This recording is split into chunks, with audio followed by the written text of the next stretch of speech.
Peeps Galucia here, bringing you another episode of my Minecraft FTB Infinity Evolved Expert Mode playthrough. I'm trying to get caught up with the videos that I've already recorded, but I'm only posting a couple episodes a week, and I end up, I can't help it. The recording bug bites me, and I want to record more. So it keeps screwing me up. But I do have a few things that I've made since the last episode. Or I should say a couple things that I'm ready to make, huh? So the three things that I was mostly trying to make today is the mining laser, the thermal centrifuge, and an advanced circuit, which is a required component of the other stuffs. So we've made all these things before, but they're all complicated in their own right. They all require their own machines. So making an advanced circuit was actually pretty difficult. Definitely something that we couldn't have done earlier on. Now for this, for the mining laser, couple of things. The advanced alloy, I don't remember if we've covered that before. But yeah, I had to do 3 of that. I had to do an energy crystal, which is very expensive in its own right. So the energy crystal, bink, is this energium dust, which requires diamond dust. So it's 4 diamonds and 5 redstone to make this little pile that you crush into an energy crystal. So that, in and of itself, was very expensive. And the turning blank, which we made with our turning table and kinetic generator from before. So the only missing component was this. Biggity bam. Now, we could use this. It's a laser, so it works just like you would think. It's like a laser gun. It's really actually very handy for a weapon. It has lots of different modes that you can switch it to, some that are better for combat and some that are better for mining. So it can be actually pretty crazy and really super helpful, but it can also be very dangerous and kind of unwieldy, and it does require a lot of power, so it's not something that would be practical to use even as a weapon unless you had a power source that would keep charging it without too much issue, and we don't obviously have that right now. So then for the thermal centrifuge, you can see the mats here. Again, pretty complex, including the advanced machine casing, which the advanced machine casing is also just like the advanced circuit. It's pretty nuts. Covered it in an earlier episode, but for those of you just tuning in, the steel plates, the advanced alloy again, and the carbon plates with the basic machine casing. So in expert mode, these recipes are pretty challenging. And then the mining laser is just part of the recipe for this thermal centrifuge. So everything that you saw on these benches was really just to make the thermal centrifuge. Now look at the power consumption for the thermal centrifuge. Are you looking at that? 48 EU per tick. That's actually insanely expensive. So 48 EU, times that by 4, and that's how much RF it's using. A very, very expensive machine. So with the ore washing plant, we started with that to make the purified crushed uranium ore from just the regular uranium ore. Now we have our thermal centrifuge, which is going to turn it into, hopefully, as long as I remember how to use this thing, uranium-238. And the whole reason we were doing this is uranium-238 was one of the necessary ingredients for building a jetpack. Now, not just any old jetpack, but when you're making jetpacks, they're all made in steps. So you have to start with the leadstone jetpack, and then after you make the leadstone jetpack, that's one of the necessary ingredients for making the hardened jetpack. And that's what I wanted to build. I basically wanted to skip the first jetpack and go straight into this one, because I could build just about everything I needed for it, but the reactant dynamo requires uranium-238. So that's why we were doing all the stuff that we were doing.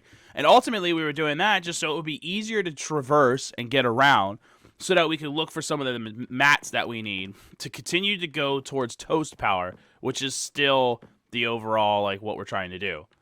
Why am I walking around with raw rubber in my hands? I must have been... Oh, that's right. This is mine factory rubbers. I can't put that in an extractor. Gotta stick it in here. So now that I have that, one of the things that I could technically do is I could definitely build the leadstone jetpack this episode because that wouldn't be too challenging. However, it dawned on me earlier that I need a way to actually power the thing up, and I wasn't totally sure how I was going to do that. I kept debating it with myself and saying, how do I want to go about powering this thing up? But that's when I remembered the energetic infuser. And the energetic infuser is a way that you can charge things, and for my money, it's probably going to be the easiest to build and, like, you know, just all around least complicated thing to tackle this. Another so yeah, before I go do anything, actually, let me really quick. I wanted to double check my solar panels. Let me grab.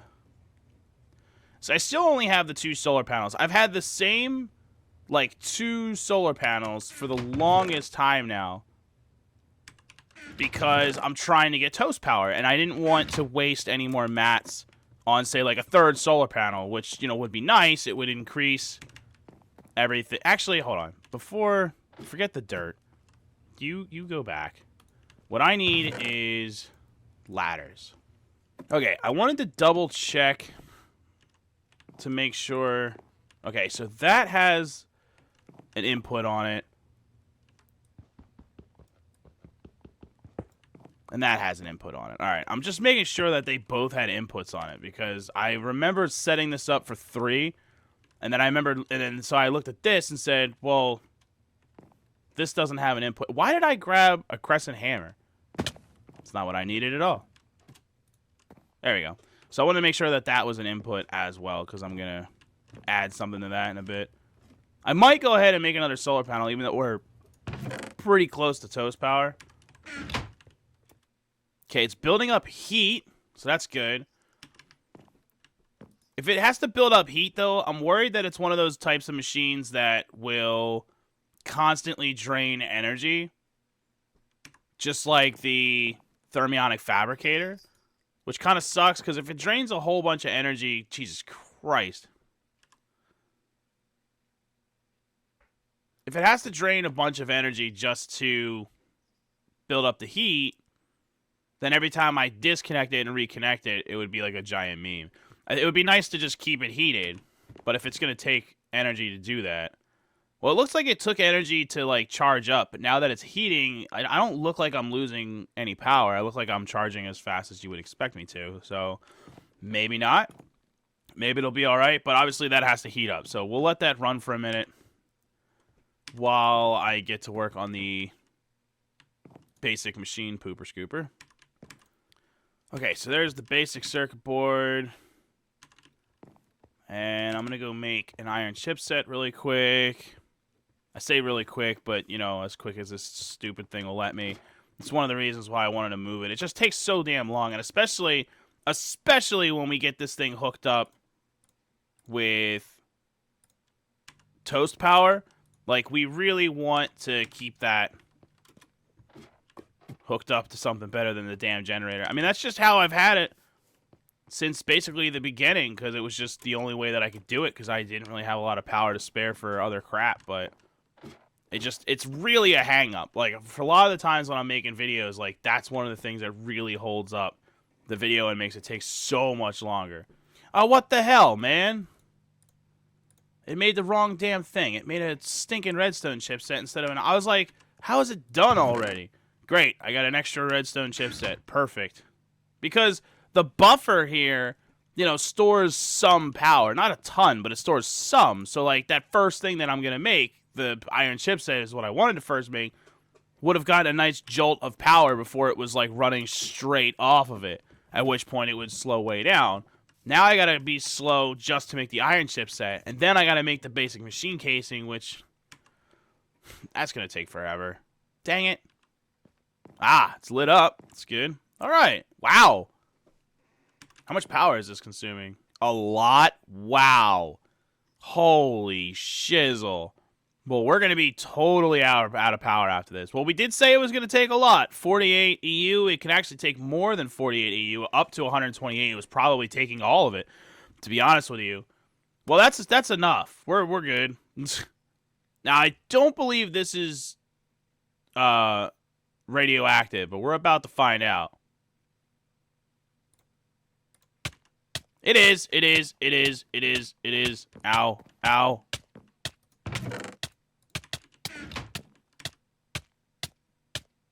Okay, apparently not very radioactive, though, because I'm not actually taking any damage. So that's good. Now there's...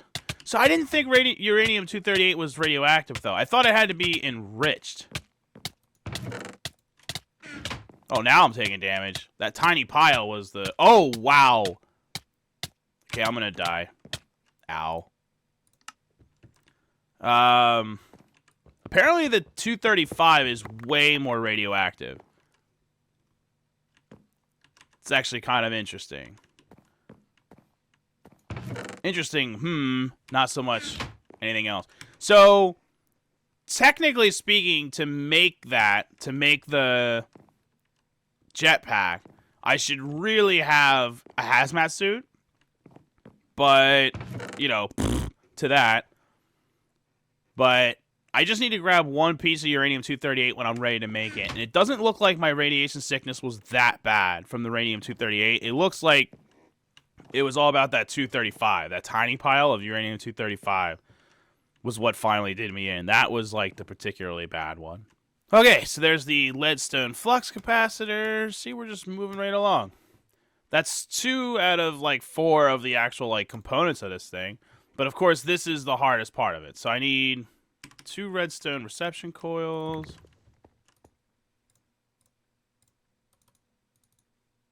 I should say 2 more, because I already have 1 for the other thing. It's getting complicated here.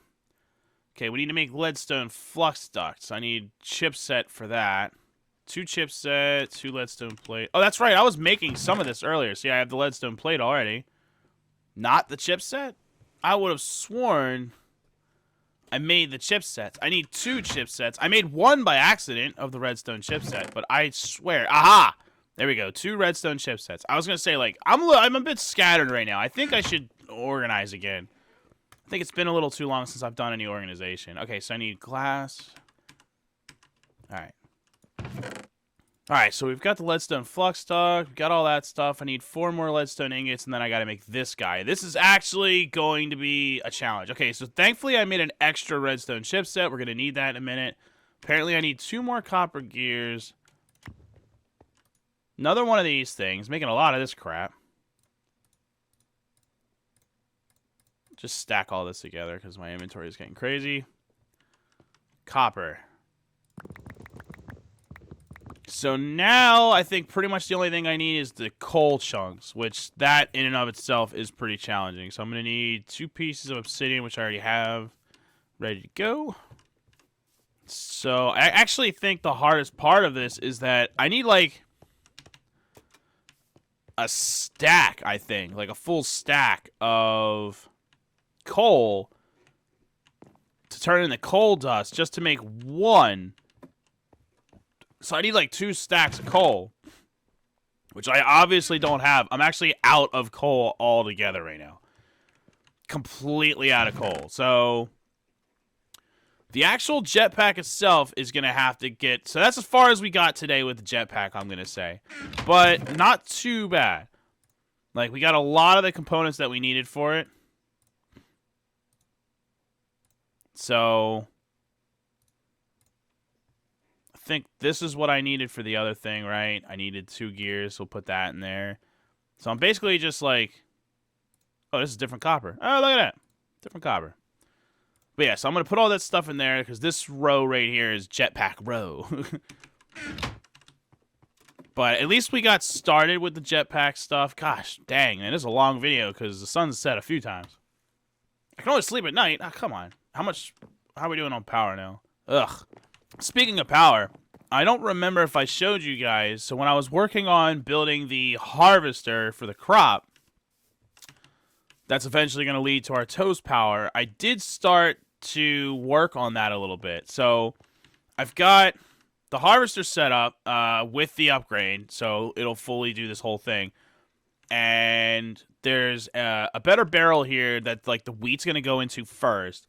That holds 64 stacks, but then through this whole line is going to be like where all the stuff is, the pulverizers and redstone furnaces and all that stuff. And then I've upgraded this better barrel significantly to hold a 1,792 stacks. It took me quite a while to build a better barrel to hold that many stacks. But basically, that's going to hold the overflow of toast, because there will be a lot of overflow with toast. So that way, we basically have all the food we could ever need, and eventually, when I like upgrade to like better culinary generators, I'll have that buffer. Almost done. I was worried that we didn't quite have enough coal coke. That's why I came down here to check on it, but it's almost done. So we couldn't finish the jetpack today, like I said, because of a few of the ingredients, but mostly just because, we have to build 2 coal chunks, which, to show you, is a piece of obsidian surrounded by 8 compressed coal balls. And the coal balls are made by sticking the coal dust and a piece of flint into the compressor. All right, energetic infuser, baby. Yeah. We could just stick it over here in the corner next to the sawmill, because it doesn't have to feed into anything. So let me get the stuff to hook it up. Now, that holds 400,000 RF. Gonna take a while to charge that up. But the nice thing about that is that once it gets charged up, it's actually the same as the jetpack we want to make, which is the hardened jetpack. So, we could fully drain the hardened jetpack and stick it in there, and then without needing any extra power in the NV capacitor, like this, as long as it's fully charged, like, will fully charge the jetpack. So that's nice. But obviously, it's going to take a while to charge this up. So once again, we're draining all of our damn power. Really got to get toast power going. But honestly, the jetpack is going to ultimately help us get to toast power, because I really needed to be able to get around. And the last time that we set out to try to go around looking for trouble, we found it in the form of a hungry node that ate us. And I think probably not with the leadstone jetpack, because it's so weak. And I'll hopefully be able to show you that next episode, because like I said, between now and the next recording, I'm going to do a lot of mining. I'm actually going to improve my tool situation. It dawned on me earlier, like, the only pick I have is this pig iron pickaxe, which is nice, but it's like obsidian level, decent speed, but it's okay. But I could easily make alumite with the ingredients that I have on hand, which I could make for a much nicer pickaxe than pig iron. So, and that would be a cobalt level. So I was going to make some alumite tools so that my mining situation improves. So I'll probably do that off camera. Unfortunately, you'll miss out on that, but I really got to get some mining. And I would like to have better tools to do that. So that's what I'm looking to do. I'm going to make myself a better set of tools. Like, my shovel's almost dead anyway, so I'll make an alumite shovel. Probably make a better axe, because my slime axe is, like, super slow mining speed. Even though I, like, hasten the crap out of it, it's still only 5.5. So I could do better for tools. So next episode, I'll have a better set of tools. I'm going to do a lot of mining in between the two. And then hopefully I have what I need to get back to work. So we'll at least get the leadstone jetpack next episode, get that fully charged so you can see that in action. And then get back to work on working on our setup here. A lot of what we need for toast power, everything except for the culinary generator that actually is used to produce the power, everything except for that and the what's it called, the sag mill thing from Ender.io, other than those two components, we can build everything else that goes between these two barrels, because it's just like a lot of pulverizers and redstone furnaces and stuff. So that we can do. So I also want to just start working on that to get the setup ready. So next episode, I'll finish the jetpack. You can actually see how it works, but you'll see what I mean when I say that, like, I don't think it would have helped me escape the hungry node in time. Like, I think the hungry node would kill me before that kind of a jetpack could get me away, because it's so slow. And it's really not going to help me explore, like, at all. I really need something better than that to help me explore, and that's why I'm trying to skip straight to the hardened jetpack, because that would actually be able to help me explore. It would be a little bit quicker. So that's what we're shooting for.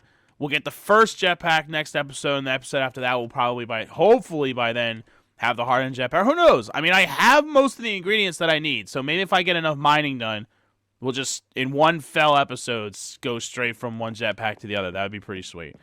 So thank you all for watching. I know this has been a lengthy episode, but I've been wanting to record for a while now, so I kind of got, like, the bug has bit me, and I ended up recording, like, a bunch of different stuff. So I appreciate everybody coming out today, supporting Galucia and all of his FTB endeavors, and I look forward to hanging out with all of you on the next episode. Thank you all for watching. Later.